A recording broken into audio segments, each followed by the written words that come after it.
Hey, what's up, everybody? Welcome to Passive Money. This is Alex Olaire. I'm Kirby, as you know.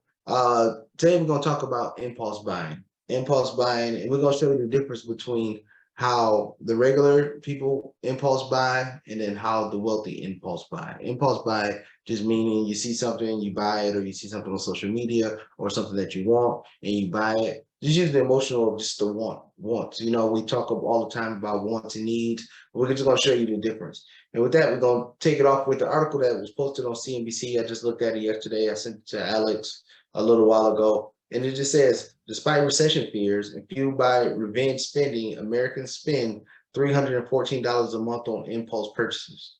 And I think a lot of that has to do with, before I say my view on there, Alex, what do you think about the article in general? I actually studied this, and I studied it because I talked to a friend of mine that sells on Amazon, and I just wanted to get an insight on selling other items other than antiques. So before dipping into like mainstream or commercialized items, I was talking to him, and he actually targets. This is gonna sound kind of messed up, but he targets the women consumers, female consumers, and it's because studies show that they are more than likely than men to impulse buy. I believe it ranged from, don't quote me on this, but I think from ages 16 to 28. I think they were like it was an absurd number, like 95% more likely to impulse buy than men. And if you look up the amount of money that women consumers spend, it's in the trillions past men. And there's definitely a strategic psychological focus for online e-commerce sellers to sell items. And there's a lot of different things you can study on as far as how to target a specific audience. And I mean, men impulse buy too, of course, but psychologically, there's actually items that are specifically designed towards uh, certain consumers. And then like the article was talking about, everybody want to scream and talk about inflation and this stuff costs this much and rents going up and gas prices going high and things of that nature. But nobody wants to talk about how much they're spending. Like we talk about in the class all the time. When the recession comes and then people wallets start getting stretched, will cut off their needs before they cut off their wants. Their wants is their last thing that they'll try to stop before when they can't afford their wants, that's when they're in a recession. But they'll forget the fact that they already cut back on their needs also. And then that's when people see it. But with all this fear about rents going higher and things like that, people are still spending on average, according to the article, $314 a month. That $314 can go towards anything.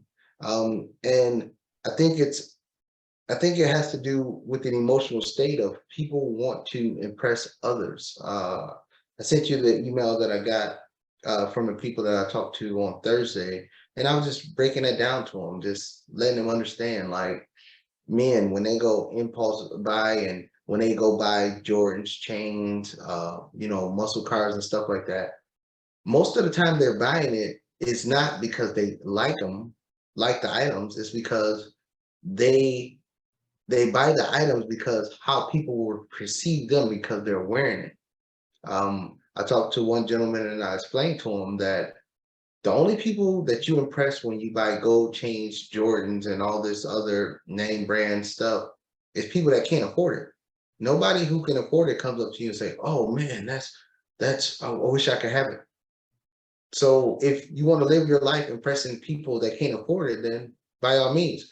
But in the end of the day, if you spending all your money to impress those people, you're going to be the one when you get to the 55, 60 and higher, when you don't have as much income coming in as the person that can't afford it. And then to the female, it was another female at the meeting that I was at, and I explained to her, I said, when women go out and buy the purses, the shoes, the eyelashes, the nails, and all that, I just asked her a simple question. I said, "Has ever an attractive female, no doubt?" And I asked her, I said, "In all your time," because she was zooted and booted, she had all the stuff on. I said, has there ever been a time in your life when a guy has come up to you?" Because I preference it like this. I said, women do not buy the purses, the shoes, and all that other accessories for men. And then she looked at me crazy. And I said, now answer this question for me. Have it ever been a time in your life where a guy came up to you and said, "Oh, your eyelashes are on fleek," or "Oh, I like your purse," or "I like your red bottoms"? And she said, "No," because the guys are not looking at those things. So again, same thing that I say to males, the same thing I say to women. The only people that's impressed by it are the people that can't afford it. And it's for them, they had to do some soul searching, looking in the mirror, and was like, wow, that's something I never even thought about. But that's what they're doing. And I'm not bemoaning the people that do it, you do it. I'm not here to say stop doing it. I'm just gonna say that a lot of your wealth building tools, i.e., money, your income from jobs, will affect your financial future in the future. And people are spending their money to impress other people instead of to make sure that their finances are secure in the future. So that's my view on it. Yeah, I think it's definitely a issue in society, and hearing about people that are like shopping addicts. And without a doubt, e-commerce has definitely innovated the game of shopping and made it so easy for consumers to just immediately buy an item that they like. So a question I got for you is when you find something that you want, and now we're not saying that we're hermits, we don't never buy anything. Now Alex, he might not buy anything, but I get online and I dabble a little bit. So when you go buy stuff, when you bought a car, or when you go buy whatever, how do you go about purchasing it?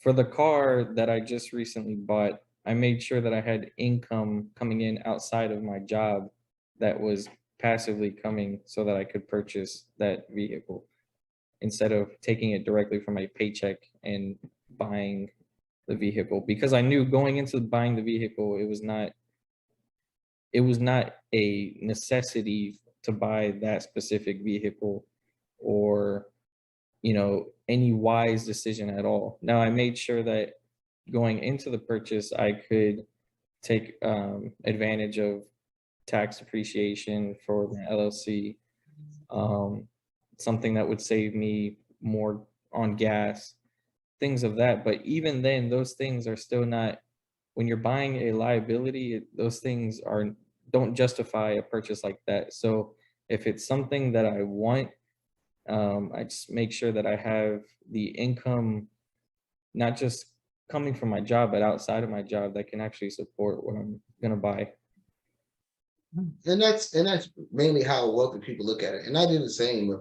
Let's say if I'm going out to buy a car, and let's say the payments are $800 a month.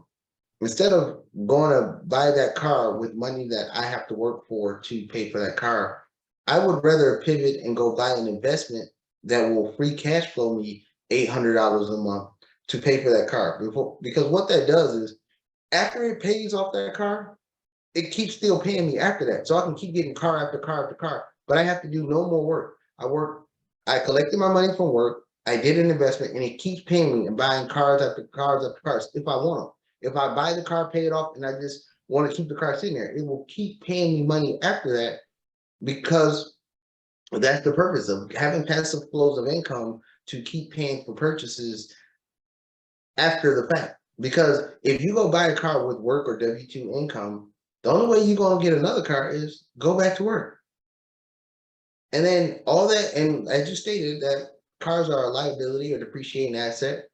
All that money that you're working for to go keep buying those cars, that's money that you could be working for if you did it the opposite way, like me and you're talking about, getting an investment and having it keep paying you. The money you work for can be stashed towards another investment to give you money for your golden years, so you don't have to work your butt off when you're in your 40s, 50s, and 60s and 70s trying to just stay afloat, just to pay the rent, just to keep your house over your head. Yeah, you can sleep in a car, but nobody don't want to. But that's what people spend most of their money on, the things that they want, just so they can seem cool around the block. And those are things that I notice a lot, and I always try to point out, especially to the people that's way younger than me, to explain it, trying to get them a diagram shift of what's going on. I mean, perfect example, like Jay-Z, when he first came out and he was flat broke. Well, he had money from doing other things before, but I mean, he was nowhere near where he is now. He had the gold chains, the four finger rings on and all that. Now he's reached billionaire status and he looks homeless. I mean, I'm not making fun of Jay-Z. I'm just saying the dynamic from how he looked when he didn't have money to how he looks when he did have money. But if you look at it, Jay-Z, when he didn't have money, he wanted to show and flash off like he had it. But once he got it, he don't even wear a piece of jewelry at all. He have a suit on with no tie now that's buttoned up to the top, looking like he came out of prep school or something. Back then when he was broke, he had the fade, the nice haircut and stuff like that. Now he just got dreads and everything just hanging over his head like a homeless person, really. But I mean, it's a hairstyle. But I'm just saying that's what he does. It's rather have it and not look like it than look like it and not have it. Because in the end, it all gets exposed. Because when the job runs out and you can't do it no more, because eventually for everybody, the clock stops. The money, your golden money making years are in your 20s, 30s, 40s, maybe 50s.